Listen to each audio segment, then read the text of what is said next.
దేవుని రూపము.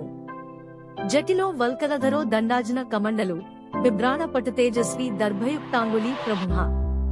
రుద్రాక్ష కృత కేయూర హార కంకణ శోభితః. వినీతిర్విమల జ్ఞానో మేధావి విజితేంద్రియః.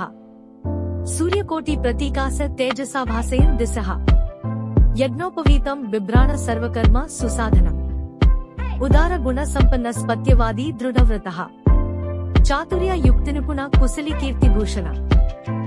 ఆ దివ్య పురుషుడు జడలు దాల్చుకుని నార వస్త్రములు ధరించి దండమును, కృష్ణాజనము, జింక చర్మము, కమండలమును ధరించి మిక్కిలి తేజస్సుతో ఒప్పుచూ చేతివ్రేళ్లకు దర్భలను ధరించి ఎల్ల కార్యములు చేయుటకు శక్తి కలిగినవాడై రుద్రాక్షములనే హారములుగాను భుజకీర్తులుగాను కంకణములుగాను ధరించి శోభిల్లుచు మిక్కిలి నీతి కలిగి విమలమైన జ్ఞానము కలిగి మిక్కిలి మేధస్సుతో ఉండి జితేంద్రియుడై కోటి సూర్యులతో సమానమైన తేజస్సు చేత దిక్కులకు ప్రసరింపచేయుచు శ్రోతస్మార్త కర్మములైన సకల కర్మలకు ముఖ్యమైనదియు అగు యజ్ఞోపవీతమును ధరించి గంభీరమైన గుణములతో ఉండి సత్యమును పలుకువాడును, వ్రతములయందు దృఢ దీక్ష కలవాడుగాను, చమత్కార యుక్తులు కలవాడుగను, కుశలముతో ఉండువాడును అనగా నిత్య సంతోషిగా చిరునగవు ముఖముతో తేజస్సుతో కూడియుండుటయేగాక కీర్తి ప్రతిష్టలచే ప్రఖ్యాతిగాంచి వాటిచే అలంకృతయుడై ఉండి చూచుచున్న చూపరులకు మిక్కిలి ఆశ్చర్యము కలుగజేయునట్లుగా ఆ దివ్య పురుషుడు ఉండెను.